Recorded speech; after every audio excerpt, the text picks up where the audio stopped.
a sex trafficking victim. Now, despite this, Trump maintains that he knew nothing of the crimes Epstein has been accused of and that their relationship ended some time ago. That is the very latest from the newsroom. Bianca, we'll be on top of this all day. We'll send things now back upstairs to you. All right, Antoine, thanks so much.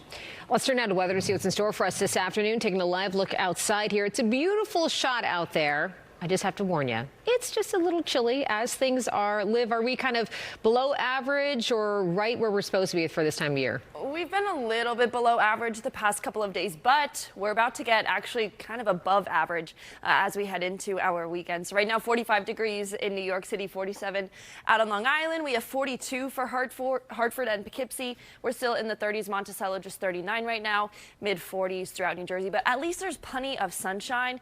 And you know what? Wind speeds aren't too strong right now either. We'll only get a couple degrees warmer. High of 47 for us in New York, 48 down the shore. We'll get mid 40s throughout the Hudson Valley, 44 for Monticello. We're almost hitting 50 for places like Trenton and Belmar, getting up to 48. And then we're in the mid 40s throughout Connecticut, 45 for Hartford, 47 for Bridgeport. As I said, it's not too windy up there, so that is helping our feel-like temperature. With that sunshine, it doesn't feel too terrible out there. A lot of sunshine today. We are expecting showers tomorrow, though. We'll start to see those clouds roll in as early as midnight, and then we'll get some showers for the second half of our day into Saturday morning. I'll time that out for you later in the show. Bianca? Good, Liv. Thanks so much. Let's turn to some developing news now in Queens, where officials announcing what they are describing as the largest gang takedown in the history of the borough. Queens District Attorney Melinda Katz saying that gang was linked to 3 fatal shootings and various other shootings. She says this took place across Queens Village, Hollis, Jamaica, and other parts of the borough. Officials also say the gang leader armed teens. Make no mistake. This group didn't care whether they were shooting in busy intersections, whether they were shooting by schools, playgrounds, or very near residential homes or apartment buildings. After the shooting, it was common for members of the gang to brag about their exploits on music videos posted on YouTube and other social media platforms. Videos? So DA Katz says 23 of the gang members were arrested yesterday, and they seized 17 firearms. The suspects are facing murder, weapons possessions, and other charges as well. And some very scary moments at the American Dream Mall this morning. Officials say it resumed normal operations following a small fire. This took place in a dumpster outside of that building. Authorities did say that they had to evacuate the mall out of an abundance of caution. They also say that fire was quickly contained. All right, next at noon, political figures from both sides of the aisle turn out to say goodbye to former Vice President Dick Cheney. Coming up, details on that service at Washington National Cathedral. Plus, the September jobs report finally out, what the numbers are saying about the state of the economy.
need law. Well, family, friends, and former presidents are paying their respects at the funeral of Dick Cheney at Washington National Cathedral. This is a live look right now. Dick Cheney was vice president from 2001 through 2009 under President George W. Bush. Bush gave a speech at that funeral as well. Former President Joe Biden was in attendance, as were former vice presidents Kamala Harris, Mike Pence, Al Gore, and Dana Quayle. President Trump did not attend the funeral, which was by invitation only. Cheney is survived by his wife, Lynn Cheney, and their daughters, Mary and Liz Cheney. Cheney died November 3rd following complications from pneumonia and cardiac and vascular disease. To this now, the delayed jobs report has finally been released following the 7-week government shutdown. Employers added 119,000 jobs in September. That is a better number than economists had anticipated. However, the Labor Department has made some revisions to previous reports. It says the economy ended up losing 4,000 jobs in August instead of gaining more than 20,000 jobs. The report also pointed to the fact that nearly 90% of the jobs added in September were in just the healthcare and social assistance and hospitality industries. The unemployment rate also rose slightly as well. And a rally took place on the steps of City Hall this morning, calling on the City Council to reject 2 new Airbnb-backed bills they say undermine tenant protections. Demonstrators say this bill and the bills are Airbnb's attempt to worsen the city's housing crisis. Also, the company can make profit. And demonstrators say Airbnb is now aggressively lying about their new bill to rush it through the council before pro-tenant Mayor-elect Zohran Mamdani takes office. Meanwhile, you know him as Lieutenant Dan. Actor Gary Sinise is giving back with his foundation. Next at noon, we're going to show you how the Gary Sinise Foundation is showing thanks at Port Authority Bus Terminal. And then later, if you're in need of a European holiday, JetBlue will soon be flying to more cities. We've got some details coming up as we check the business headlines ahead.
All right, you know him as Lieutenant Dan from the classic movie Forrest Gump. And in honor of Thanksgiving and the holidays, actor Gary Sinise is serving meals of appreciation and gratitude to around 80 Port Authority police officers as part of the Gary Sinise Foundation's Serving Heroes program at the Port Authority bus terminal. And he's joining us now from the bus terminal. Gary, thanks so much for being with us. Hey, thanks for having me. Good to be with you. All right, you are just so beloved by so many for everything when it comes to movies and acting and what you do, giving back. Today, you're giving back to some of the people that are most beloved by New Yorkers. Tell us how that came to be. Well, we have a great program at the Gary Sinise Foundation. We serve food all over the country to police departments, fire departments, military bases. We're overseas. We've served over 1 million meals, and I was going to be here today, and I wanted to come over to the Port Authority and take care of the police department over here. I love that. And as we can see, some of the members standing behind you there, I'm sure you've chatted with them beforehand. Yeah, you can see them right here. There they are. Big wave to them. A big shout out to them for keeping our Port Authority safe and for the work that they do. Have you chatted with any of them beforehand? Have you connected with anyone? Any certain stories that maybe stuck out to you as you were chatting with them today? Well, you know, they just took me up to the memorial, the 9/11 memorial. They lost 37 here at Port Authority on that terrible day, and they wanted to show me the memorial. I went up there to see that. I was involved in an effort years ago in Brooklyn called the Brooklyn Wall of Remembrance, and all 417 first responders here in New York that were lost that day are honored on that wall, and 37 of them came from Port Authority. So it was very moving to see that. We want to never forget the men and women who serve and protect, and we're out here to just remind them that we care about them and we appreciate them. Oh, well, we certainly appreciate the work that you're doing, because that is very important to remember what happened on that day. Gary, this is your third trip in New York so far in terms of giving back. Do you have any more planned as we are really at the forefront of the holiday season? We're going into Thanksgiving, and we're here to give thanks. We want to thank the men and women who serve here in New York City. I have great respect for everybody here. You know, years ago when that terrible day happened, that was a big turning point for me, and I just felt called to action. I've been able to do a lot of great things here, meet a lot of great people here, the fire department, the police department. And it's always a very special thing to be able to come here and support them. So we can never do enough, but we can always do a little more, right? Absolutely. Well, we want to certainly thank you for what you're doing today. How long are you going to be there? Is there time for people to come by, say hi, donate, anything else to help your cause? Oh, no. I'm here about, let's see, about an hour. All right. I'm going to serve, with all these beautiful people back here, we're going to serve some food, and then I'm going to head back to Nashville. I love that, Gary. Where can people find out more about the work that you're doing to give back, and if they want to help as well? Yeah, please go to GarySiniseFoundation.org. We have multiple programs on many fronts supporting a lot of people. We have a great event coming up next month where we take over 1,000 military children who've lost a parent in military service down to Disney World, all expenses paid. And then right after that, we take over 500 families of fallen first responders there as well. So we can never do enough to remember and honor those who have made the sacrifices to keep us safe and free. So go to GarySiniseFoundation.org. Gary, I certainly appreciate chatting you. Thank you for the work that you're doing. Please give a thank you to the men and women behind you as well for the work that they do day in and day out. Thank you. I just did. Appreciate it. Enjoy the rest of the day, Gary. All right, thank you. Oh, what an incredible guy, an incredible story. All right, let's turn now to weather to see what's in store for us this afternoon. Look at this, a beautiful shot outside. No rain, just some colder temperatures. But that's not bad. We can deal with that. That's as long as it's not raining or heavy winds. It's actually going to be a pretty nice fall day. 47 degrees is going to be our high. It's a mixed sky, but right now we're hanging on to mostly sunny conditions. I think that's how most of our Thursday will go. It's dry and cool. Most of us are in the upper 40s for our highs today. Right now we're sneaking up there. A lot of us still in our low 50s. It's low 40s, sorry. 43 over LaGuardia. We have 45 for New York, and like I said, we have mainly sunshine right now. Atlantic City already up to 50 degrees. Around the rest of the Northeast, more of the same, mid-40s really throughout New York State, except Albany's just 38 right now. We have 45 up in Boston, 41 for Williamsport. We have 46 down in Philadelphia. So all of us very similar, even all the way out to Chicago, where it's 46 degrees right now. We're in the clear right now. This high pressure is still helping us out. However, we have a couple areas of low pressure that are coming towards us. It's going to be the one to the north that actually ends up bringing some showers tomorrow. As I said earlier, you're going to notice some more cloud cover late Friday, and then that's going to kind of stick around and bring some showers. Anytime after dinner is where we become under threat of seeing some rain, and then it lasts until early Saturday morning, but your Saturday and Sunday will be dry. So we're dry today, we're dry for most of tomorrow, but then those showers roll through. But still, like I said, a pretty decent Saturday and Sunday ahead of us.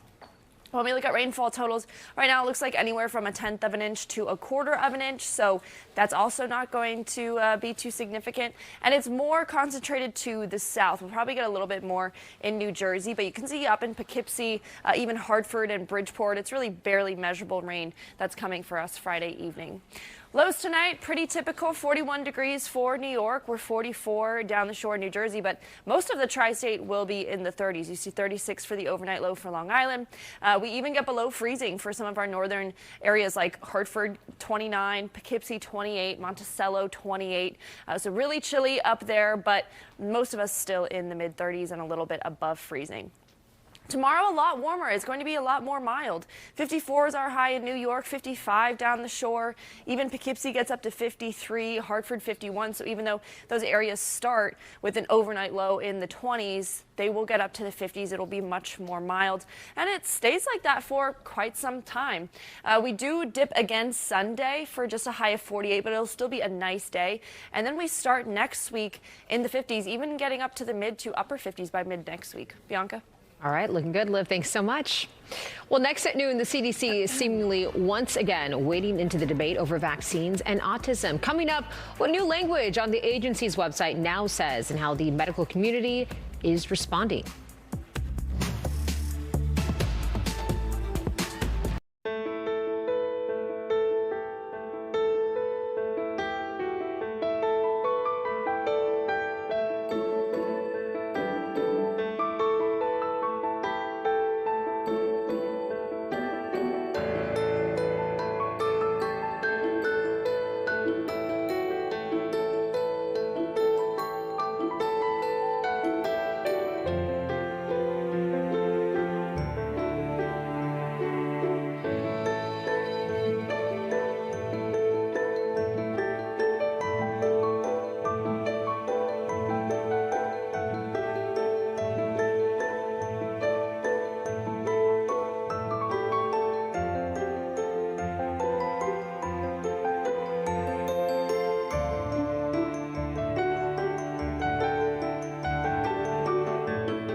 Morgan. Well, there are more cases of botulism tied to contaminated baby formula. So far, 31 babies in 15 states, including New Jersey, have gotten sick. The brand ByHeart recalled all of its products sold throughout the U.S., and anyone who has the formula at home should stop using it immediately and throw it away. Botulism is a rare but serious disease that can cause paralysis and even death. Symptoms can take weeks to develop here, and the most recent case was November 11th. No deaths have been reported in these cases, though. Meanwhile, the Centers for Disease Control and Prevention updated its webpage that previously stated vaccines don't cause autism. Now it says the claim vaccines do not cause autism is not an evidence-based claim because studies have not ruled out the possibility that infant vaccines cause autism. It claims studies supporting a link have been ignored by health authorities. That change is sparking backlash in the medical community. The American Academy of Pediatrics released a statement reiterating that there is no link between vaccines and autism, saying, quote, the conclusion is clear and unambiguous, and accusing the CDC of amplifying false claims. Meanwhile, it looks like more people are eating ultra-processed foods, and experts say it's threatening public health. They say ultra-processed foods make up more than half of the average Americans' daily calories, and that the trend is increasing globally. The study says global sales of ultra-processed foods grew to $1.9 trillion in 2023, with just 8 companies controlling nearly half of the market. One expert discussed why so many Americans love to eat these foods. It's not more expensive to eat healthier, but very often it's the only thing that people have access to. Researchers suggest governments adopt taxes on sugary drinks and warning labels to reduce consumption. And JetBlue Airways is adding more flights to Europe. The New York-based airline announced that next spring it will add flights to Milan and Barcelona that include its profitable Mint business class. Daily service from Boston to Barcelona will begin on April 16th, while service from Boston to Milan will start on May 11th. This comes as many U.S. airlines have been adding more international destinations, and that comes with higher fares in an effort to bring in higher-paying customers. JetBlue is also reworking its network to cut unprofitable routes. All right, well, you might have some more time to make your holiday returns this year. Several major retailers are extending their return deadlines. Macy's and Walmart are allowing refunds on returnable purchases made from October to the end of the year to be brought back by January 31st. Now, Best Buy is accepting returns on holiday purchases until January 15th. Target says it will begin its return window the day after Christmas until January 24th. Meanwhile, Amazon says it will also be extending its holiday return period to the end of January on eligible items from the company and its third-party sellers. All right, next at noon, a New York team is playing for a championship this weekend. We're going to hear from some of Gotham FC's players ahead of their matchup against the Washington Spirit come Saturday. And also coming up, the New York City founder credited with fixing one of the biggest fashion problems for women with fuller busts. We're going to talk all about it. Stay with us.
Fox.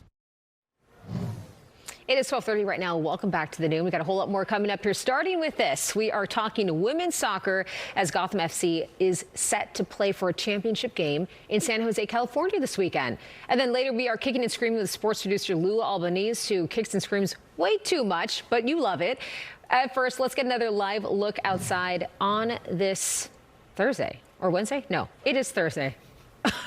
I'm forgetting what day it is, Liv. This is what happens. And I already forgot what day it was today. And another coworker, I think it's just something about today. It's the fall winter effect where you're like every day kind of looks and feels the same for right now. I think it feels like Wednesday. But it's actually Thursday, so that works out in our favor. Yeah, it's Thursday, and you know what? It's not going to be too bad of a weather day. More sunshine for us. It's dry until late Friday. We have seasonable temperatures returning. It's been a bitter cold start to our week, but now we're going to end on a nice note and mostly dry weekend ahead. Don't let the Friday rain scare you. Let's revisit what we can expect today for our highs. 47 for New York and Long Island, 45 for Hartford. If you're up in Poughkeepsie, you can expect just 1 degree below that for a high of 46. Monticello even getting up to 44, Trenton 49, and down the shore in New Jersey gets up to 48. So we're all still below average, all very consistent temperatures throughout the tri-state. It does feel a little bit colder than it actually is outside, but at least none of us are below freezing. So it feels like low 40s for most of us. New York 43, Long Island 43, and it does feel like the 30s for Hartford. Poughkeepsie feels like 37, Monticello feels like 36. However, we don't have to deal with any strong wind gusts for quite a while. They pick up a little bit when we have that system move through tomorrow, but it's still not anything crazy. It's not a big weather headline that we have to look forward to, not really until next week.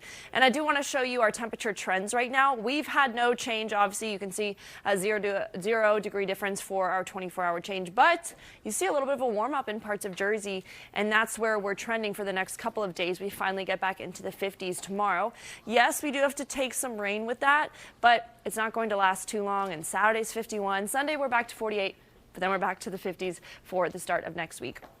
So if you have any evening plans, skies will remain mostly clear through the night. Temperatures don't drop too quickly. It's still 42 degrees by 9 o'clock, and then cloud cover rolls in around midnight. Tomorrow morning when you wake up, pretty consistent with what we've had, mid to upper 40s.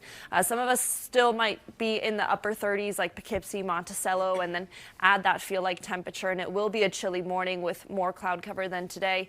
But we don't get that rain until likely after dinner time. So especially if you're in the southern half of New Jersey, that's kind of where this system starts, as early as 6 o'clock. But then I think it'll be a little bit later for New York City, Long Island. It is pretty consistent, but it's not going to be too heavy, and we will get some periods of break for our Saturday, and then really early Friday, really early Saturday, it's already out of the way, so we don't have to worry about it for pretty much all of Saturday, Sunday, and then it returns Tuesday night is the next chance that we have of showers. 41 for us tonight. That's when the clouds roll through, so it's going to be a chilly evening. Most of us will be in the 30s, 36 for Long Island, but 20s for places like Hartford, Poughkeepsie, Monticello. Then tomorrow's that mild day back into the mid-50s. Saturday, 51. Really, the rain's out of the way by like 4 o'clock in the morning. Back to the 40s, but then back to the 50s for next week. Bianca? Okay, upper 50s.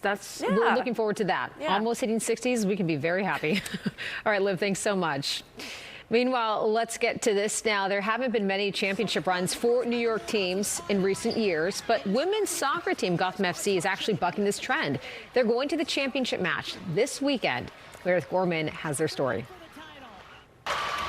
The stage is set, and for the second time in 3 seasons, Gotham FC is heading to the NWSL Championship game on Saturday. They'll face the Washington Spirit in San Jose. And if the semifinals told us anything, it's that both of these teams know how to show up when it matters most.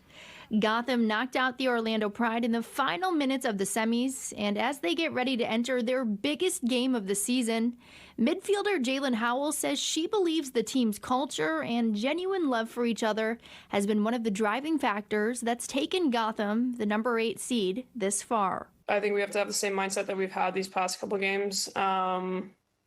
Just real intensity and focus on the details and the collectiveness that we've showed. I think this team really came together at the end, and we want to work hard for each other. In terms of how the championship game will go, people who cover the league say this one could go either way. Washington's young players have been fun to watch, but Gotham looks like a team that's peaking at exactly the right moment. I think Gotham, it could be very tight, but I think Gotham may be able to pick up the momentum to actually get this done again. This isn't the first time Gotham has come into a final as the so-called underdog and said, underdog, not us, and managed to get this done. They won the championship in 2023 under Juan Carlos Amaros. Like, there's something different about this team. And if you look at the head coach, Juan Carlos Amaros, he's like a really excitable character. He gets the players pumped up. He has that kind of link with the players and the supporters. Saturday, we'll see which team handles the moment in the NWSL Championship. Meredith Gorman, Fox 5 News. And Fox 5 Sports was the first to unveil the New York Rangers' new Winter Classic jerseys this morning. It is a specifically designed uniform for the 2026 Discover NHL Winter Classic. This is going to be the first ever outdoor NHL game in Florida. Now, the Rangers are going to play the Florida Panthers in one of the two outdoor games. The uniform continues with the franchise's 100th anniversary theme, with the bold, oversized stripes echoing the team's centennial uniform's colors. New York featured right in the front chest, and the Apple logo. These jerseys are now available at Rangers team stores and online at nhlshop.com. To this now, she fixed one of the biggest fashion problems for women with fuller busts. Next at noon, Alice Kim, founder of Perfected, is showing us a live before and after demo of how her product works. And then later, Cam Scataboo drawing some heat for this. His viral WWE moment. We're getting into this on Kicking and Screaming.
Eraser.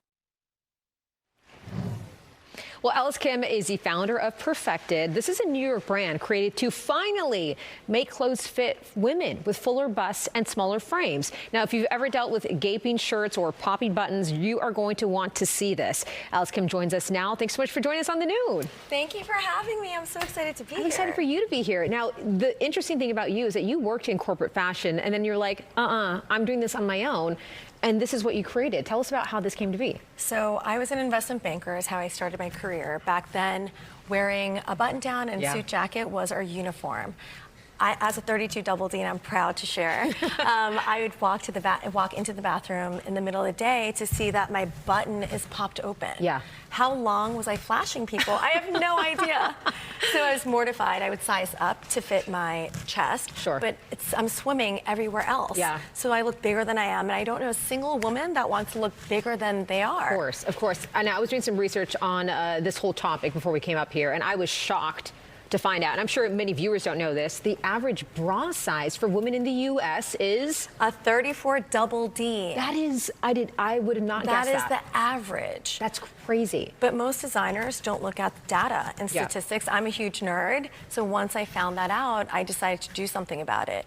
And I started with button downs because everybody, man, woman, child, to grandmother, owns a button down. This is true. And I feel like whether you're a fuller bust or not, you know that little peekaboo gap. We've all especially experienced from the side. It. Exactly. Okay, so talk us through the process. You do have some models here. Do we want to bring the first model out to show the product itself?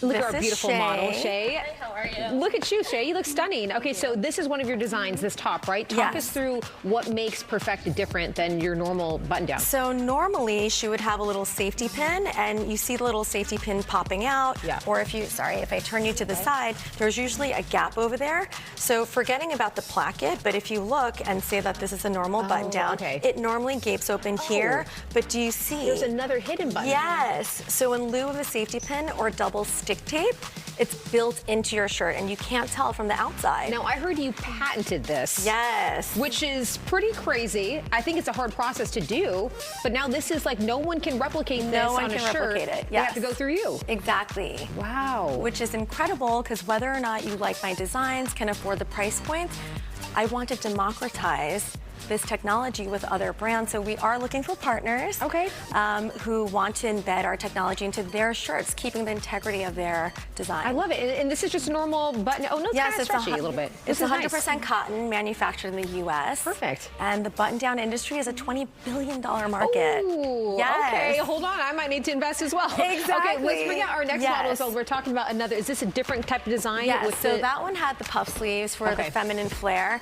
Anna is an attorney, so this is her look that she can wear to the office. I love this. And as she's presenting in court, you can turn to the side, and she doesn't have to worry about any gaping. She has the confidence and the ease. I love that. And you're obviously working with women that may also have smaller frames, but bigger busts. So this is a tailored, I call it a pre-tailored style, because without bringing it to the tailor, it's cinched by the waist, it's taken in. So there's more room by the bust, but not everywhere else. Okay, let me see. Sorry, I'm like, can yes, you do it if I touch it? Okay. Yes, see? I got to make sure, right you know, there. it's 2025. I've got to just double check. Exactly. Okay, so the buttons are hidden back there, but also in front too. Wow. So this is just for design. I hid half of it and exposed, so that's a design element, but right across the chest, where it would normally pop open, is the hidden button. So from the outside, you can't tell. Well, it's magic. This is amazing. We'll have to bring our other model back up here before we go. Where can people find out more about Perfected, your designs? Maybe pick up one of these shirts. Everyone needs a button down in their closet. So where can people find it? Perfected.com. So it's spelled perfectdd.com. All right, Alice, thank you so much for being here. And thank you to your beautiful models. Thank you. Got to get me one of them button-ups next time. All right, stay tuned. We got more Nude straight ahead. Stay with us.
Nice.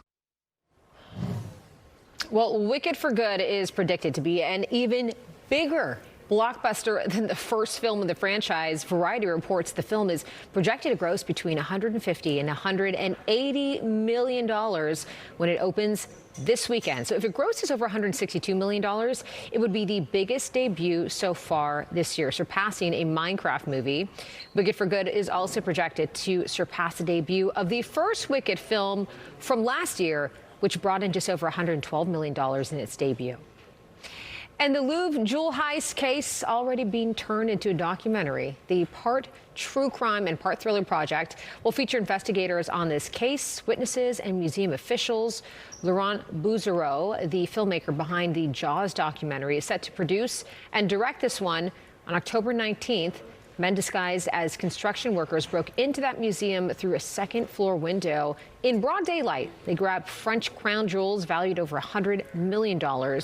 Several people were arrested, but the jewels are still missing. No word on when and where the documentary will air. And we are getting our first look at the upcoming third Jumanji movie starring Dwayne "The Rock" Johnson. This film franchise's Instagram account posted the first picture from the upcoming movie showing The Rock along with his co-stars Kevin Hart, Karen Gillan, and Jack Black. Johnson also showed a clip from his first day on set of Jumanji 3.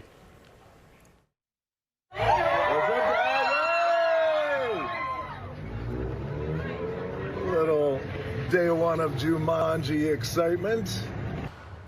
A nice surprise for the fans there. This film picks up after 2017's Jumanji Welcome to the Jungle and 2019's Jumanji The Next Level. Johnson also rocking a dice necklace that is set to pay homage to the late, great Robin Williams, who starred in the original Jumanji movie back in 1995. Jumanji 3 is currently slated to hit theaters in December of 2026. And it was a big night for country artist Lainey Wilson at the 59th annual CMA Awards. Wilson became the third woman to host solo, following Dolly Parton and Reba McEntire, who was the last one to do it back in 1991. Not only did Wilson host, she performed and took home some awards, including the coveted Entertainer of the Year. Wilson also won Album of the Year for Whirlwind and Female Vocalist. Congrats to her. And Ella Langley and Riley Green's You Look Like You Love Me won Single of the Year, Song of the Year, and Music Video of the Year. And Cody Johnson was the first-time winner, taking home country music's Male Vocalist of the Year. All right, next at noon, get ready for some kicking and screaming. Everyone is talking about Cam Scataboo's viral WWE moment right here. Oh, my gosh, this is what we're breaking down. Lou Albaniz and I are diving into this nasty or fake fight. Dare we say it? I'm not going to offend any WWE fans, but we'll talk about it coming up.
All right, well, everyone is talking about it.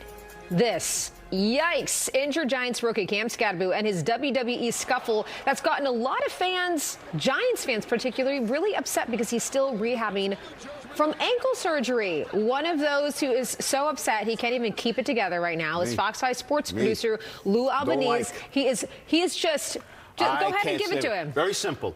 What are we doing here? The guy is hurt, and the Giants allowed it to happen. Listen, Cam's going to do Cam things. Cam's crazy. He was drinking booze out of his shoe on social media. He drives around in a scooter. That's Cam. But you know what? The grown-ups have to protect him. And I don't want to hear that it's scripted, not scripted. You could still get hurt. It's called an accident. They asked Giant head coach yesterday, what'd you think? I thought it was cool, he said. I think it was really cool. We let the rookies do things. Are you done? Are you done? And then what does he say? Are you done? I trust Scat. I trust our medical staff. Oh, really? No one could step on his foot. Why would anybody step on his foot? He just fell down. Okay, why would that happen? Okay, that was a good 30-second rant. Yeah. I'm going to come back and say, I think it was cool. I think it was fun. I think that he was behind a barricade. He didn't jump over it. And he's protected. He's fine. He pushed the guy. How's he protected? Because there's a barricade right in front of him. Nothing can happen. This is scripted, and I know WWE fans are going to come for me. But guys get hurt. He's not going to get hurt. He's standing behind a barricade, and he's not jumping over it. I think this is completely what if fine. Abdul Carter happened? By the way, Abdul Carter's there, his rookie. Yeah. By the way, it's nice that he was awake for this because he sleeps through his meetings, and he sleeps and misses everything else. But he was awake for this. Hey, you know what's good press and bad press? Can be great press because the Giants need it right now. No, they're buffoons. Okay. This would never have happened if Bill Parcells, Bill Belichick, a grown-up was there. Give us more of this. Cam Scatterbo is just a personality. I love him to death. And just keep doing what he's doing. He's obviously, he didn't cross the line here. I don't think he did. What if he got stomped on? Okay, look it. I know some clown, you're not the only one. wrestling fan clowns stomped on him. You're not the only one who feels this way. What if an Eagle fan stomped on him? The reaction on social media has not been great for him. They've been very upset about saying what you said. However, this is what Cam is saying, and he tweeted this out because he's getting a lot of flack. He's like, honestly, if you don't like that I'm having a good time while dealing with a tough time, then go ahead and unfollow and casually move on. I'm not able to play football and have the fun I've been having my whole life, so I'm doing things outside the box to try to find stuff to keep me happy. Oh, happy. Do you, Cam? Make sure Cam is happy. Yeah. Rip your foot up again, Cam. Ruin your career, but he'll be happy. You know what? Come on. At the end of the day, it's about what makes you happy. Is it not? Having fun. I hope you had fun. Okay, we're not done having fun and disagreeing on a lot of topics. We didn't even get to the Jets and Woody Johnson. We're going to do that more on Kicking and Screaming today in your Fox Local or your YouTube and TikTok. We're starting at 2 p.m. and we're getting into it. Jets owner been given an F by the players, and he said, don't like it anymore. He said, no, F you. Yeah. So we'll talk about it. We're not done. If you can't pass, you cheat, and that's what he wants to do. We'll be right back. If you can't pass, you cheat.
Fox Local. Well, NASA just released images of an interstellar comet. Scientists say that this is just the third ever confirmed comet in our solar system from somewhere else in the galaxy. This comet has been dubbed 31 Atlas. Now, it mostly appears as an illuminated dot, but a faint tail can also be seen in some of the images. 31 Atlas was first detected in July when it sparked a flurry of interest from scientists. So these new images were taken from various NASA spacecraft from late September through mid-October. Let's get a final check of the forecasts with Liv Johnson standing by with more. Chilly this morning. Yeah, chilly this morning. It'll be pretty chilly this afternoon, but we have plenty of sunshine and then warmer temperatures on the way. So today we're only getting into the upper 40s, but then we go into the 50s tomorrow, 54 for our Friday. Yes, we have some evening showers a little bit after dinner time. I think I could actually push a little bit later too, but we'll see what happens there. Saturday, the rain will clear really early. Looks like right now, 4 or 5 a.m. it'll already be out of our way. Sunday's a nice day. Yes, you're seeing the temperatures dropping again, but it's still going to be pleasant. And then we warm back up for the start of the week, 53 for Monday. So a pretty decent weekend, Bianca. Liv, sounds great. Looking forward to that warmer weekend. Well, that is our show, but before we go, here's one last thing to leave you with. The origami holiday tree is back at the American Museum of Natural History. This 13-foot tree is filled with thousands of hand-folded paper ornaments. This year's tree, inspired by the museum's new exhibition called Impact, the End of the Age of Dinosaurs. Now, that discusses the asteroid crash that caused dinosaurs to go extinct 66 million years ago. You can find the origami holiday tree off the museum's Central Park West entrance. It's going to be on view to the public starting on Monday. All right, we'll see you tomorrow. 25 Words or Less is next. And if you want more news, tune into the Fox Local app, which is streaming right now.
And welcome to Newsroom Live, everybody. It is Thursday, November 20th, 1:02 p.m. Eastern Time.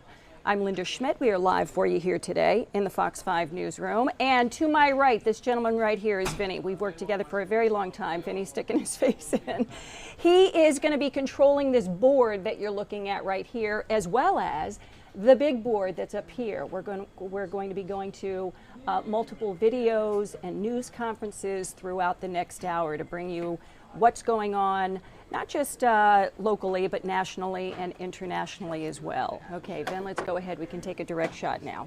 Hi, everybody. Good afternoon. I'm Linda Schmidt, and again, we are live for you today until 2 o'clock this afternoon. Here in New York City, another beautiful day here. Vinny, let's go ahead and show folks a camera shot of, look at that. Beautiful. You see the Empire State Building there. Beautiful. The Chrysler Building, that's off to the right there. It's got that little needle sticking up there. And then I think we're looking at Times Square, which is always a busy part of the city. A beautiful day though today. I'm looking here, I think it's supposed to be about 49 degrees today in the city. And yeah, 48 is the high, 36 is the low, and it's going to be sunny. I mean, look at that shot. Beautiful, clear skies. We got to eat this up today because it's going to get cold real soon. So anyway, let's come back to me now, Ben. We got a lot going on here today. Number one going on here in the city, and this is also talking about what's going on in D.C. Mayor-elect Zohran Mamdani is going to be heading to Washington, D.C. tomorrow to have a sit-down with President Trump in the Oval Office. And to talk with us right now is my colleague, our political reporter extraordinaire, Morgan McKay. I always love it when Morgan comes on and talks with me. We actually sit next to each other, so we talk about politics all the time. So I appreciate you taking the time today, because I know you're super busy. I have to say, I probably could listen to a segment of you describing the landscape all day. So that actually was wonderful, actually, to listen to the weather and the landscape. And you have such a good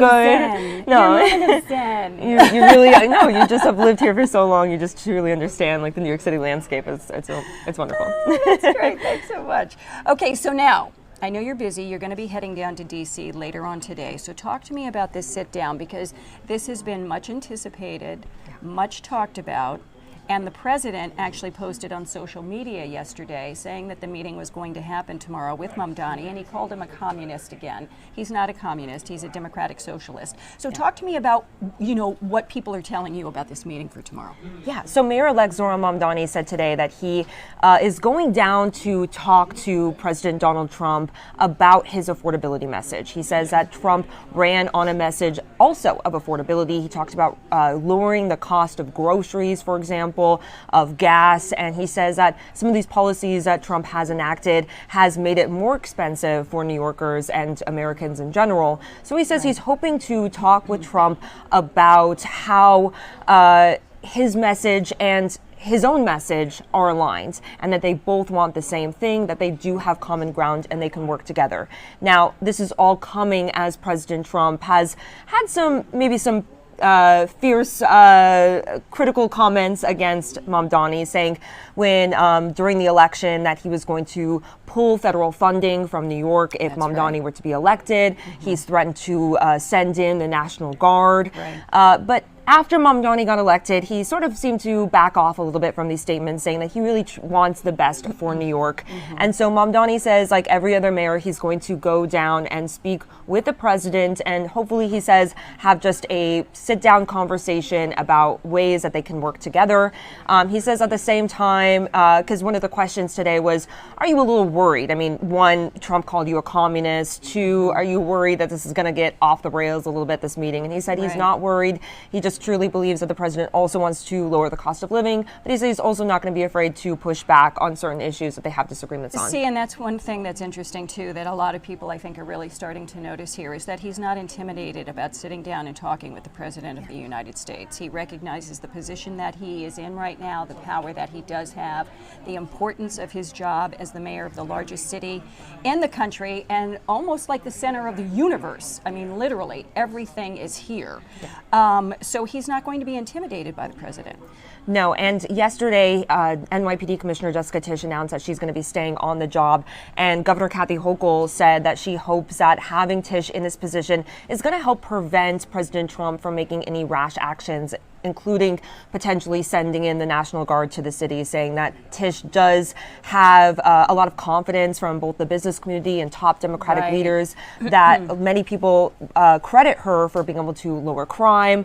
And so he's hoping that having her, Hochul's hoping that having her in this position will prevent Trump from, going in and maybe either sending the National Guard. Interfering too much in New York. And it's And interesting, yeah. too, because the governor did say when she was questioned about this, I think it was yesterday because I did post it on X, she said that she had been having conversations with Mamdani since the summer, encouraging him to keep Jessica Tisch on as the NYPD commissioner, to send a clear message to President Trump that we are in control here. We understand that crime is at an all-time low historically for New York City. We are going to maintain that. We have control of this. She is the person who is going to be continuing this for the next 4 years, hopefully. So she wanted him to keep her on to send the message to Trump that we don't need Washington's interference. We have control of this. The city is going to remain safe, correct?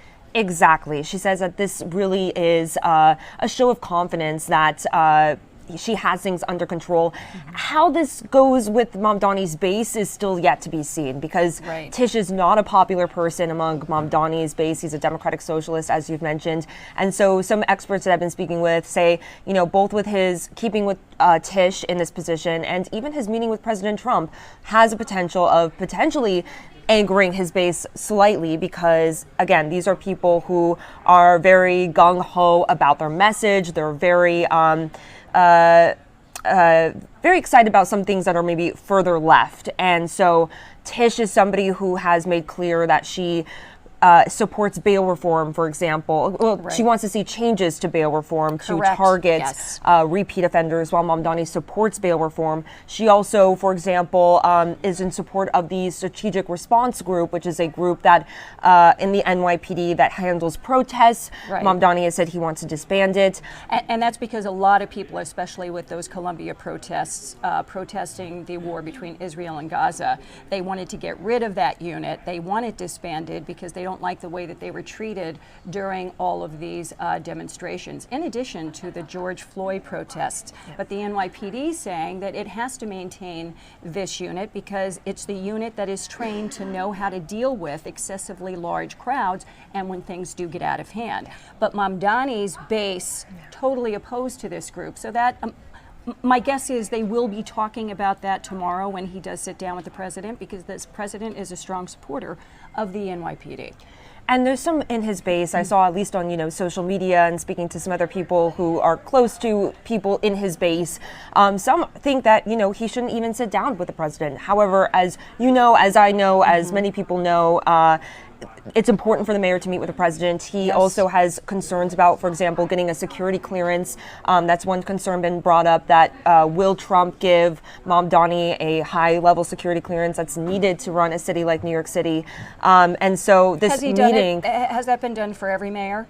I believe so, yes. Okay, all right. From my understanding, it would stand to reason. If it's been for every other mayor, the president can say all he wants, but ultimately, isn't he going to have to do that? Absolutely. You would think so. Absolutely. There was talk of limiting Mayor Eric Adams' security clearance, for example, after his indictment. Right. And off the top of my head, I can't remember if they did do something that limited it for a few months before President Trump took office, but I can't speak to that definitively.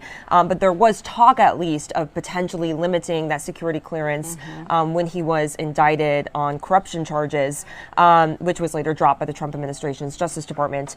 But at the same time, a lot of people are praising this meeting as a good sign that these two are going to come together and have at least a talk, have a conversation. I've heard from many sources that Trump is a little bit friendlier, maybe a little bit behind closed doors. Sometimes he comes off a little bit more critical, I think, on social media, but maybe behind closed doors, it could be maybe a friendly conversation, but we'll have to see. But excuse like me just a second. Hey, Vin, do me a favor. Just roll some of the video of Mamdani and then the president. So just go ahead and let this video roll while we're talking here. Yeah. So now, what are you hearing as far as what time they're going to be meeting tomorrow? How long is the meeting expected to last?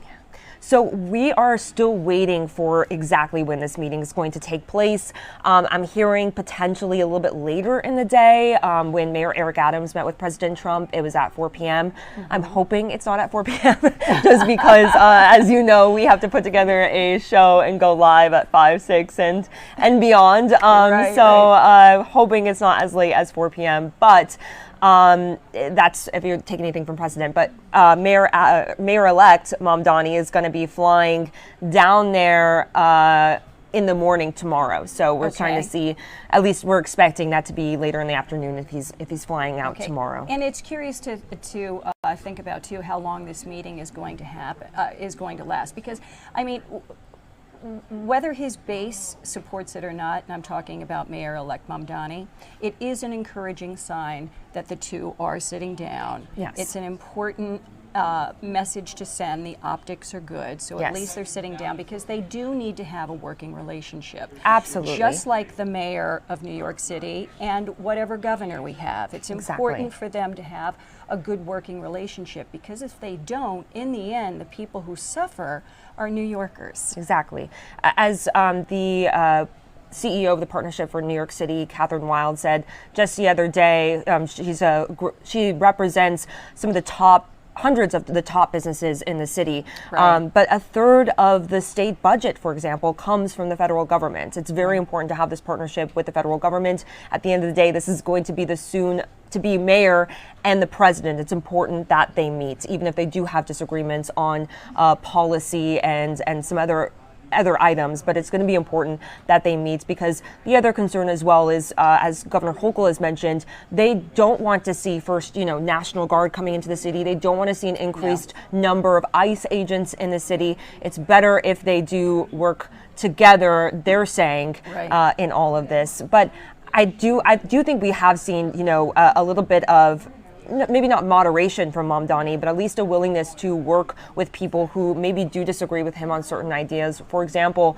yesterday and today, Mamdani confirming that he has backed away from a policy proposal that would have the Civilian Complaint Review Board, or the CCRB, discipline officers. He wanted the CCRB to have the final say when it comes to disciplining officers over misconduct. Instead of the police commissioner. And yesterday in an interview and today confirming again, he said that he does want to see the police commissioner have that final say. He says that's going to be important, but he does want to fund the CCRB to be able to investigate more complaints, but he wants the final say when it comes to discipline against officers to come from the police commissioner. Okay, Police Commissioner Jessica Tisch. Now, as far as, how like when the president meets with anyone, whether it's a dignitary, local, state, international, then they, a lot of times they sit in the Oval Office there, and they're sitting next to one another in chairs, and then people start firing out, journalists start firing off questions to the president,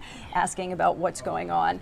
I'm wondering if he is going to be sitting like that, if there's going to be that photo op with the two of them sitting in those chairs next to each other tomorrow after their meeting. Has anybody talked about that at all?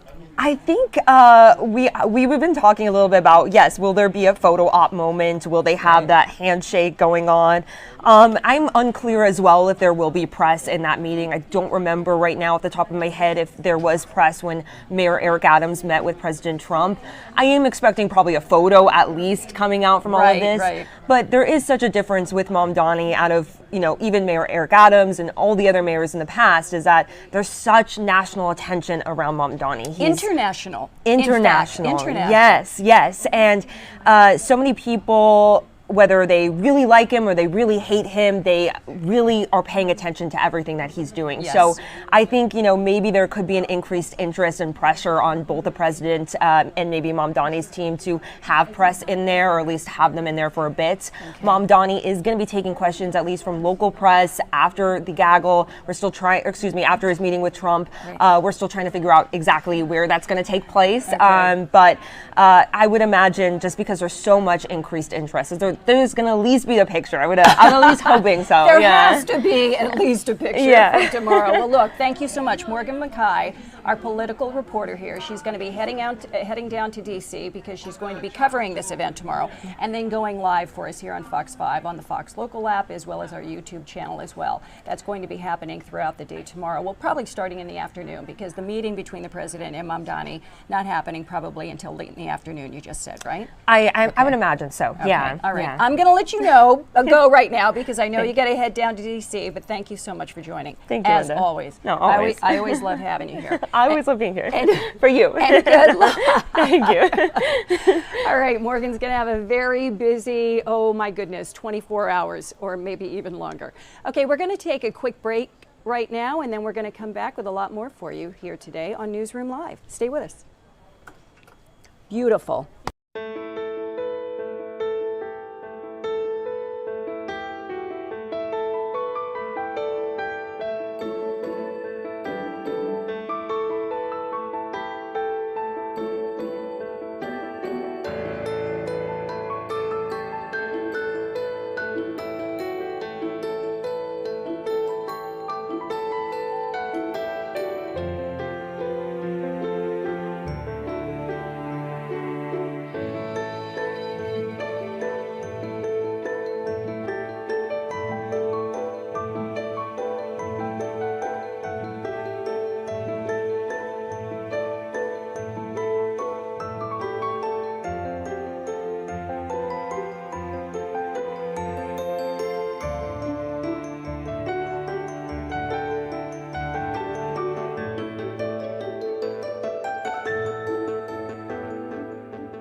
And welcome back to Newsroom Live, everybody. I'm Linda Schmidt. We are live for you here today until 2 o'clock on the Fox local app, as well as possibly on our YouTube channel today. Right now, we are going to take you to some video. Vin, let's go ahead to ELC2 here. This is outside the National Cathedral in Washington, D.C., where the funeral is being held today for former Vice President Dick Cheney. The service inside the church just wrapped up a few moments ago, and now you can see the hearse is outside of the cathedral, and they are waiting for the casket to be brought out and then taken to the burial site. Now, Dick Cheney, he had a decades-long career as a Republican congressman. He was the defense secretary, he was the White House chief of staff, and he really was one of the most powerful vice presidents in our history. He died earlier this month at the age of 84. His family said that he died from complications of pneumonia and cardiac and vascular disease. Now, he was, Dick Cheney, he was the 46th Vice President of the United States, and again, had a lot of power when he was in that position. And again, this is outside National Cathedral, the National Cathedral in Washington, D.C., where they are waiting for the casket to be brought out to the hearse, and then it will be taken to the burial site presumably in Washington, D.C. Thanks, Vinny. We can come back to me now. Now we're going to move on to a story about Jeffrey Epstein. This is a name that I'm sure that you have heard over and over and over again. President Trump signing the bill for the Justice Department here in the U.S. to release all of the files related to the Jeffrey Epstein case. Now, Jeffrey Epstein, probably one of the most well-known child sex traffickers. That's what he had been accused of before he killed himself while he was in prison awaiting trial. But one of the most well-known child sex traffickers in this country, maybe even worldwide. That's what many experts are saying.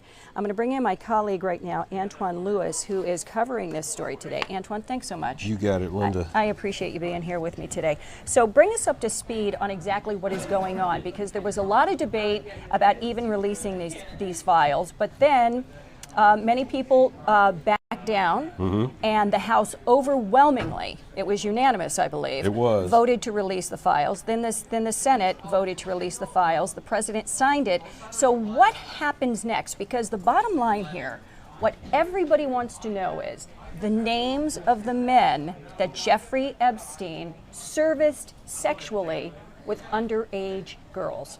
So bring us up to speed on that.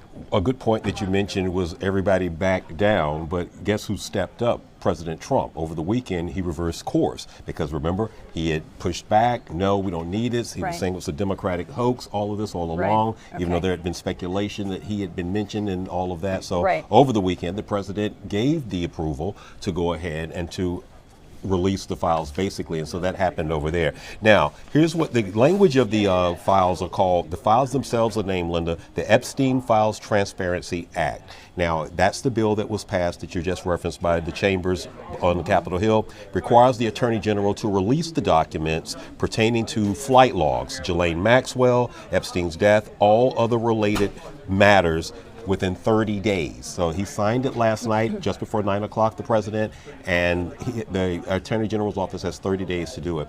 Vinny, if you would, that first video, because I want to share with everybody the language in the bill. Exactly. So the language of the bill reads as such: no record shall be withheld, delayed, or redacted on the basis of embarrassment, reputational harm, political sensitivity, including to any government official, public figure, or foreign dignitary.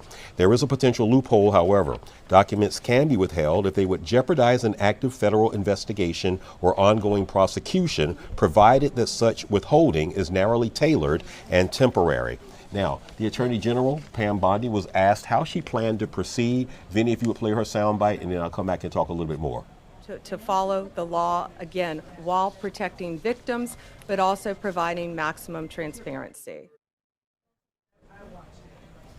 So now, as you saw, Vinny, you can let it run. I'll talk about that because the reference after she spoke, you saw images of President Clinton as well as Larry Summers, you know, who's connected with Harvard, and that's why those images were up, because the names that were also mentioned in there include those, and that's what the White House is directing all comments to when asked about that. Look at this, look at that. You know, we can also let you know, Linda, that the Democratic House Oversight Committee released 3 emails in which Trump was referenced. 3 emails in which Trump was referenced. Vinny, you can show another one. Emails with Jeffrey Epstein. Between Epstein and correspondence with Ghislaine Maxwell. Ghislaine Maxwell, yeah, exactly.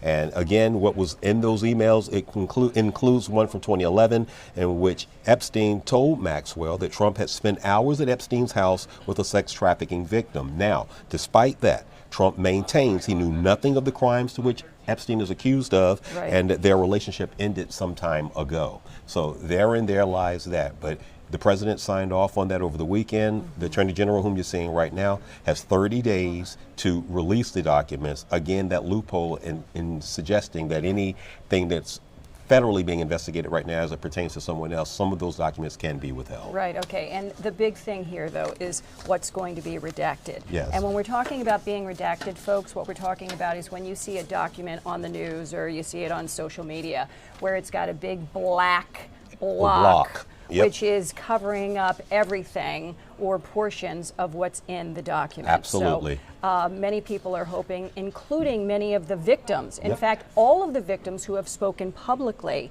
who were victims of and survivors from Jeffrey Epstein, they all want every bit of information released. And it's interesting when you hear Pam Bondi, she keeps saying this, the U.S. Attorney General, that they will keep things redacted to protect the victims.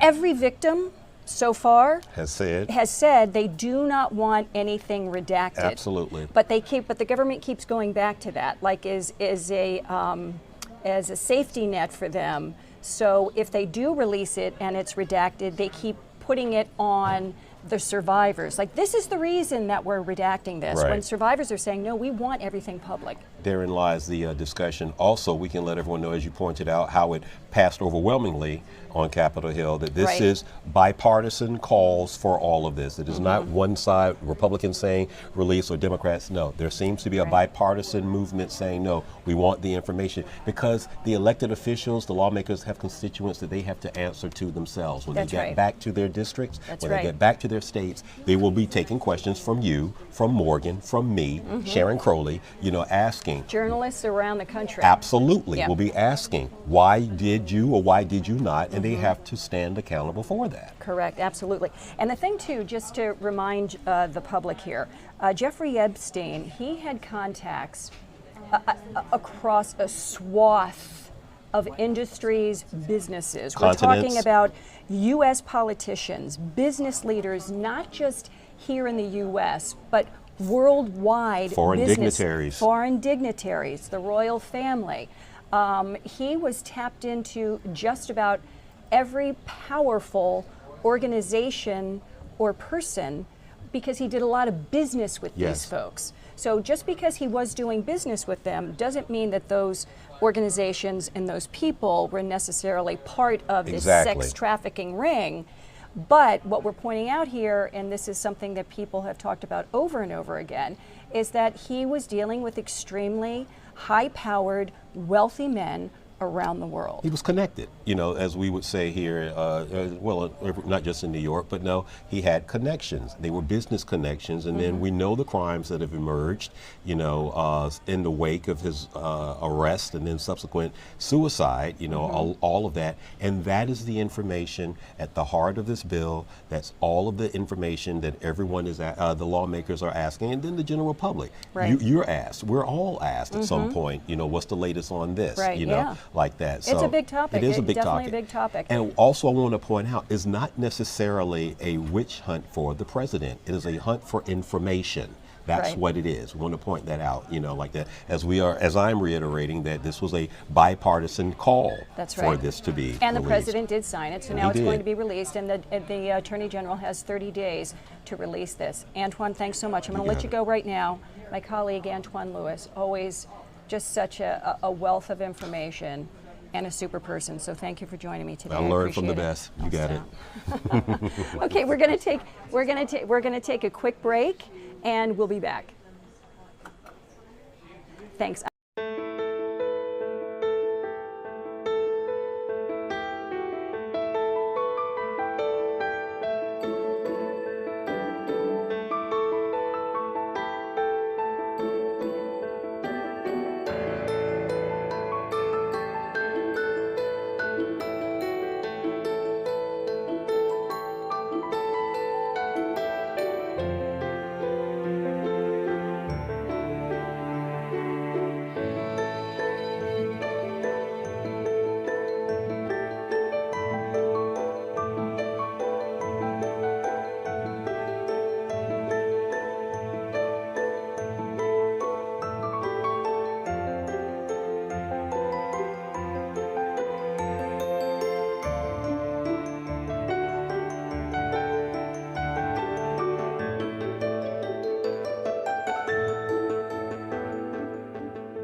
Get that on. And welcome back, everybody, to Newsroom Live. I'm Linda Schmidt. We are coming to you live today from the Fox 5 Newsroom here in New York City. And You know, there's always a lot going on here, whether we're talking about New York State, the country, internationally, always a lot of news happening, and the same is true here today. What we're going to do, we're going to shift gears a little bit right now. I've got a live interview, Zoom interview with Kenny Lee. He's the senior economist with Street Easy here in New York, and we're going to be talking about the real estate trends here in New York City. Vinny, let's go ahead and bring up Kenny. Kenny, first of all, thanks so much for doing this. We really appreciate your time. Thanks for having me. Okay, so talk to me about real estate trends, because as we know, here in New York City, rents are at an historical all-time high. You can pay for if you're renting, you can pay for a one-bedroom in a walk-up building, and that means you have a doorman building, you have an elevator, a one-bedroom that's about 800 square feet, and the average price for that now is about $4,200 a month. That's to rent. So talk to me about the rental market and what you guys are experiencing, what you're seeing. The renters have been in such a tight place for such a long time. Partly, the recent increases in rents have been really driven by strong demand, but supply has been really low because of shortage of housing over the past few decades. Over time, in Manhattan, for example, because of strong demand, inventory has been declining year over year for more than 2 years by now. Repeat the last part of what you were just saying there. I missed that. I apologize. No problem. Because of such tight inventory and strong demand, inventory has been declining year over year in Manhattan for nearly 2 years, highlighting how tough it has been for renters to find an affordable home. Now, we have the 5 boroughs here in New York. Are they experiencing the same thing all across the 5 boroughs, or is it predominantly Manhattan? Competition has been most strong in Manhattan because of such proximity to job hubs. Over time, rents have been rising in Manhattan, at least since 2024, as inventory declines and competition picks up. Now, as renters priced out of Manhattan look at other boroughs, competition has been picking up in Brooklyn as well. Okay. And you know, I have to tell you what I'm observing, because I've been living in the city for decades now. And what I'm observing with the people, the age of the people who are renting, it's people in their 20s and their, say, to mid-30s, but they're not able to afford an apartment on their own. So many of them, if they don't have a girlfriend, a boyfriend, fiance, they're not married, then they are rooming with 1, 2, and even 3 other people to be able to afford the apartment. Because they want to live here in the city, because they are working in the city. What are you guys seeing? Young renters have such a tough choice. In so many metro areas in the United States, including New York City, a lot of these areas are job hubs. Young workers are also looking for an affordable place to live at the same time. Right. It's very tough to make a trade-off between good job opportunity and affordable housing. And that's partly why it's so important to create as many affordable rentals in New York City as possible. Now, what about sales? Can you talk to me about that? Okay. Of course, the sales market over the past few months has been very strong. That's partly driven by declining mortgage rates over the past few months, bringing in more buyers and sellers at the same time. This can mean more opportunities for buyers as new listings increase in New York City year over year. As sellers increase too, buyers and sellers are joining the market at an equal force, keeping the balance in New York City even as the sale volume is rising. Okay. Now, Kenny, talk to me about this, though, when we're talking about prices, because people across the country would be astounded at the cost of real estate here in the city. So can you give me a general price quote for, say, a 2-bedroom, 2-bathroom apartment in a doorman building? You have an elevator, and the apartment is about 1,200 square feet. What are people paying for that in Manhattan? 2-bedroom apartments can be a little more expensive, of course, than 1-bedroom. The most common prices that we see in New York City is about $1.05 million. That can be quite tough for an average buyer in New York City. That's also why the rental market has been so competitive. A lot of would-be buyers are waiting in their rental market because it's very tough to afford an apartment in New York City right now.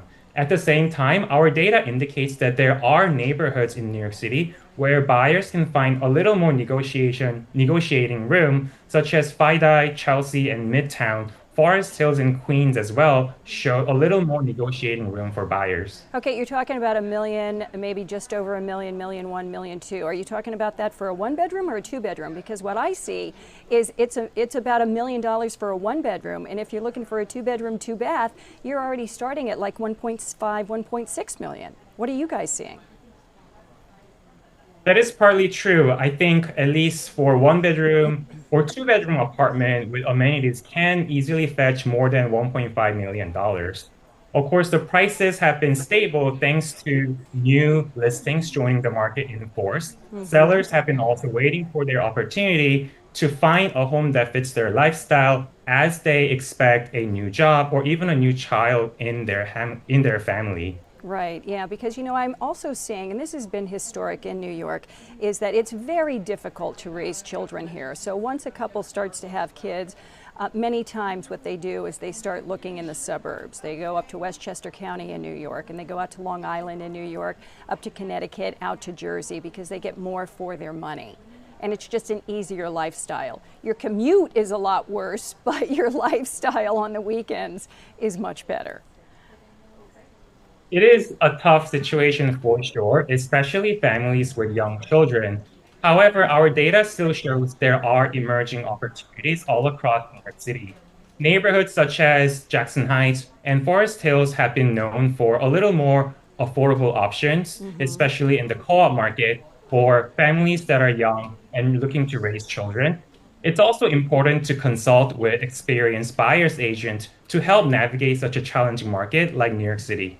It's so interesting because when we were experiencing the pandemic, there were so many naysayers saying, New York, this is it, we're done, it's over, New York is never going to be the same. And now, since the pandemic has ended, I don't think New York has ever been hotter. I mean, the real estate, especially in the rental market, is at an all-time high. Everybody wants to be here, especially young people, if they're working here in the city, and they want to experience the liveliness of this city. They want to be able to go out to the restaurants and the bars and the clubs and go to Broadway and just be able to hop on a subway and be, a 20-minute subway ride or 30-minute subway ride from their friends or whatever it is that they're going to be experiencing. And culturally, it's a culturally stimulating city to live in, and people want to be a part of that if they're living here. I agree 100%. The city has been such a driver of culture and also economy as well. The silver lining for renters is that inventory of new developments have been rising year over year, opening up more opportunities for renters interested in income-restricted affordable housing, as well as market-rate rentals with sought-after amenities. Neighborhoods such as Long Island City, Greenpoint, Williamsburg, even South Bronx have seen thousands of new units with concessions such as a few months of free rent and waived amenity fees that can help bridge the affordability gap. All right. Hey, Kenny Lee with Street Easy. He is the senior economist. Thanks so much for joining us today. We really appreciate your time. It's always fun to talk about real estate in New York because it's kind of like San Francisco. It's always expensive. It always has been expensive. It's more expensive now than it's ever been, and so it's always fascinating to have this conversation. But thank you for being with us today. Thank you. All right. Have a great day. Okay, folks, we're going to take a quick break. And when we come back, we are going to be listening to actor Gary Sinise. He's got a lot to say. Coming right back.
And welcome back, everybody, to Newsroom Live. It's about 1:43 Eastern Standard Time here in New York. I'm Linda Schmidt. We're coming to you live here today, every day between Monday through Friday from 1 to 2 o'clock here on the Fox local app, as well as on our YouTube channel.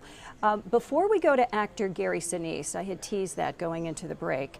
What we're going to do right now, we're going to go, White House Press Secretary Caroline Leavitt is holding a briefing, what is the daily briefing for the White House right now. So we're going to dip into that and see what she's talking about right now. Cracking down on the cartels. They have been incredibly cooperative with the president's efforts at our southern border to crack down on illegal immigration and also the illegal trafficking of drugs at the southern border. Now the president is very interested in taking additional measures against the drug cartels. He's been very clear about that. He's spoken about it, and this is a promise that he made to the American public. And so his national security team is discussing these options all of the time. And on the campaign trail, the president promised to take on the cartels. He has taken unprecedented action to do so, and he has left additional options at his disposal on the table. So those are only decisions that the president can make. Thank you. What about the silence of the legacy media about the murders of journalists in Mexico? 150 journalists have been killed in the past years. Yeah, well, it's certainly something I wish the media would report on more, and it's something that this administration absolutely condemns. I can't speak for the media, but I can speak for the president. That's not something he wants to see. Thank you. Sure. Thank you, Caroline. Is there anything that Mayor-elect Mamdani could say tomorrow that would ease the president's concerns about his future leadership in New York? Look, I don't want to speak for the president or get ahead of this meeting that we are currently working on tomorrow. As you saw, the president put out a statement tomorrow that the mayor-elect will be coming to the Oval Office, and so our teams are arranging those details. I won't get into the president's thinking on it. I think you'll all hear from him directly. I also think I will just add, it speaks volumes that tomorrow we have a communist coming to the White House, because that's who the Democrat Party elected as the mayor of the largest city in the country. I think it's very telling, but I also think it speaks to the fact that President Trump is willing to meet with anyone and talk to anyone and to try to do what's right on behalf of the American people, whether they live in blue states or red states or blue cities, in a city that's becoming much more left than I think this president ever anticipated in his many years of living in New York himself. Nancy. Thanks, Caroline. This morning, President Trump accused 6 Democratic lawmakers of seditious behavior punishable by death. Just to be clear, does the president want to execute members of Congress? No. Let's be clear about what the president is responding to, because many in this room want to talk about the president's response, but not what brought the president to responding in this way. You have sitting members of the United States Congress who conspired together to orchestrate a video message to members of the United States military, to active duty service members, to members of the national security apparatus, encouraging them to defy the president's lawful orders. The sanctity of our military rests on the chain of command. And if that chain of command is broken, it can lead to people getting killed. It can lead to chaos. And that's what these members of Congress who swore an oath to abide by the Constitution are essentially encouraging. We have 1.3 active duty service members in this country. And if they hear this radical message from sitting members of Congress, that could inspire chaos, and it could incite violence, and it certainly could disrupt the chain of command. These 3 members of Congress, I will also add, knew exactly what they were doing. You look at Alyssa Slotkin. She's a former member of the CIA. Mark Kelly was a captain in the U.S. Navy. Maggie Goodlander was a naval officer, and notably, she is also the wife of Joe Biden's national security former advisor, Jake Sullivan. And so these members knew what they were doing. They were leading into their credentials as former members of our military, as veterans, as former members of the national security apparatus to signal to people serving under this commander-in-chief, Donald Trump, that you can defy him and you can betray your oath of office. That is a very, very dangerous message, and it perhaps is punishable by law. I'm not a lawyer. I'll leave that to the Department of Justice and the Department of War to decide. But the president has frequently, but Caroline, can I just follow up? The president and the vice president, for that matter, have accused the other side of encouraging political violence. Isn't that exactly what the president is doing when he says that members of Congress should be killed? Why aren't you talking about what these members of Congress are doing to encourage and incite violence? They are literally saying to 1.3 million active duty service members not to defy the chain of command, not to follow lawful orders. Actually, every single you can refuse an illegal order, which but is they are uniform but they're military they're suggesting, Nancy, that the president has given illegal orders, which he what has we are not. watching there is Every White House single Press Secretary Caroline Leavitt. She's holding her daily briefing in Washington at the White House, currently going on right now. She did address, she was asked about Mayor-elect Zohran Mamdani, who is going to be meeting with President Trump tomorrow, our political colleague.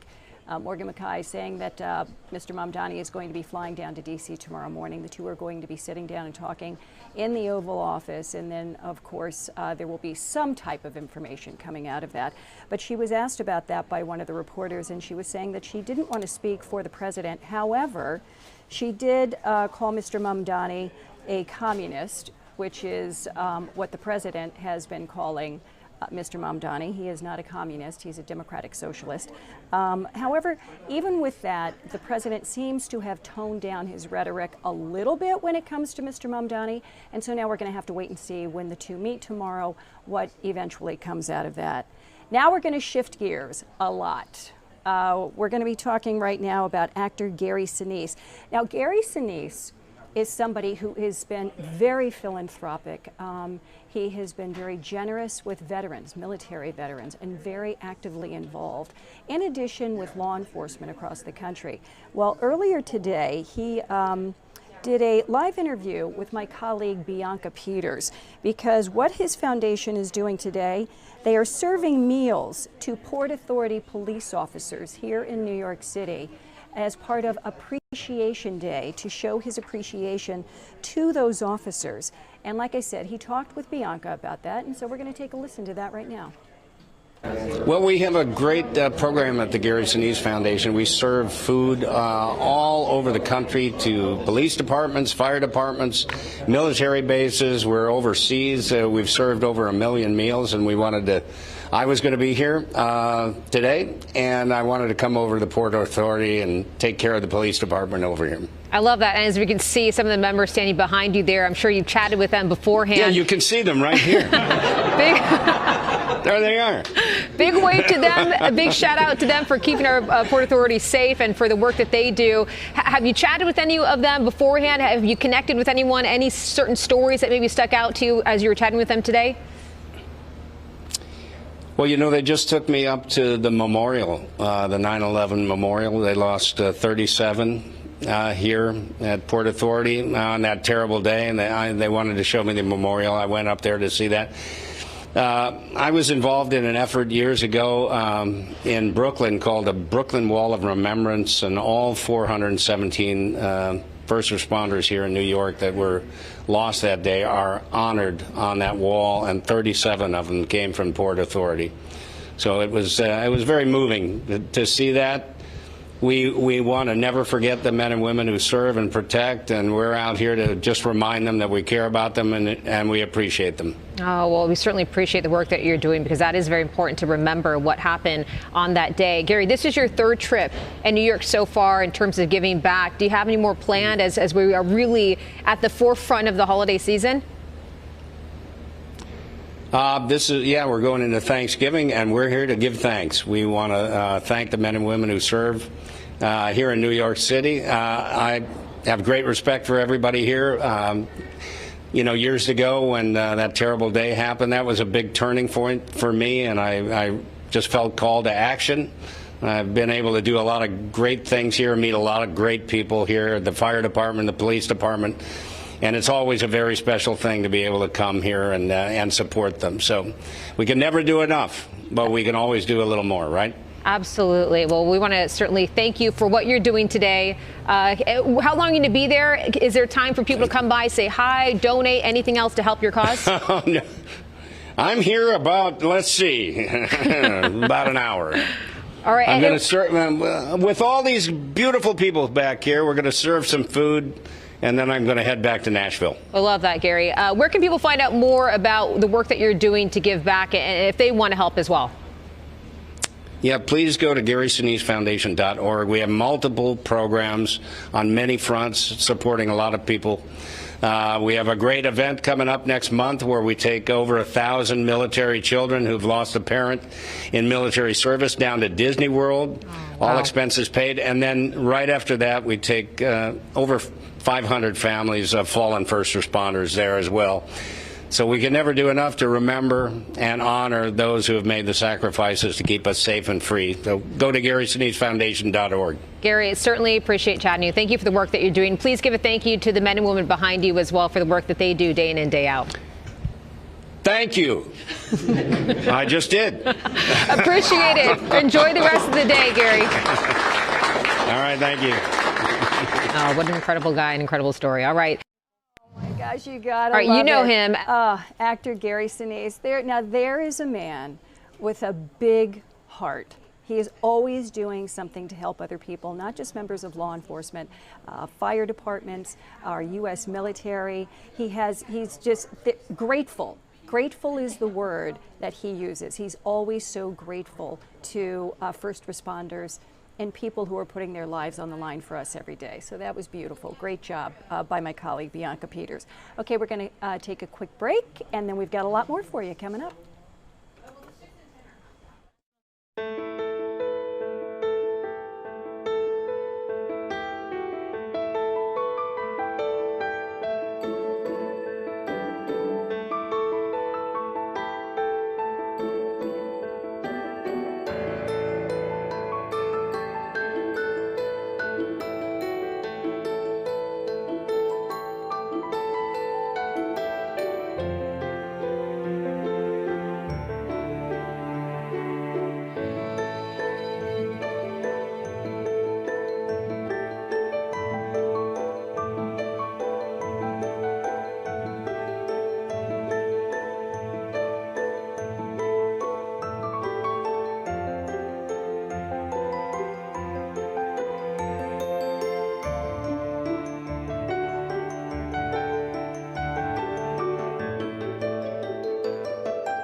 And welcome back, everybody, to Newsroom Live. I'm Linda Schmidt, and we've got just a few more minutes here with you today. We're going to shift gears right now. We're going to talk about what's going on health-wise. Now, there have been more cases now linked between botulism and baby formula. I mean, this is alarming when you think about this. So far, 31 babies in 15 states, including New Jersey, have gotten sick. The brand called ByHeart has recalled all of its products sold throughout the United States. Now, anyone who has the formula at home should immediately stop using it and throw it away. Again, the brand is ByHeart. Botulism, by the way, is a rare but serious disease that can cause paralysis and even death. Symptoms can take weeks to develop. The most recent case was November 11th. No deaths have been reported in these cases. Thank goodness for that. And now we're going to turn to the CDC. Vinny, let's go ahead and roll that video. The Centers for Disease Control and Prevention has now updated its webpage that previously stated that vaccines do not cause autism. Now there has been a change. Now it says, quote, vaccines, that's what it used to say, vaccines do not cause autism, is not an evidence-based claim. That's what the CD website is now saying, because studies have not ruled out the possibility that infant vaccines cause autism. Now it claims that studies supporting a link have been ignored by health authorities.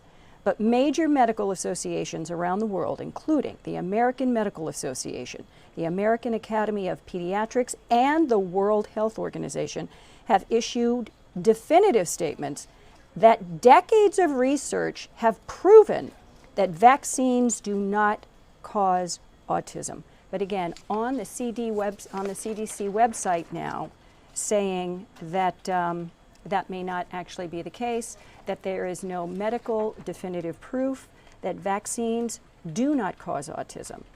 That's what the CDC website is posting now, which is going to be confusing for a lot of families, because we've been hearing now for decades that medical science has proven that vaccines do not cause autism. And well, what do we got here, Ben? About a minute and a half left? Okay. Now I'm really going to shift gears here. You know, the holiday shopping season, some people have already started. Vinny, let's go ahead and roll that video. For the holidays, if you're out shopping, you might have some more time to make your holiday returns this year. Let's go ahead and roll that video. Yeah, there we go. Several major retailers are extending their return deadlines. Macy's and Walmart are allowing refunds on returnable purchases made from October to the end of the year to be brought back by January 31st. So they're giving you a lot more time here to make your returns. Best Buy is accepting returns on holiday purchases until January 15th. And Target says it will begin its return window the day after Christmas until January 24th. Meanwhile, Amazon says it is also extending its period to the end of January. All right, folks, that wraps it up. Make it a great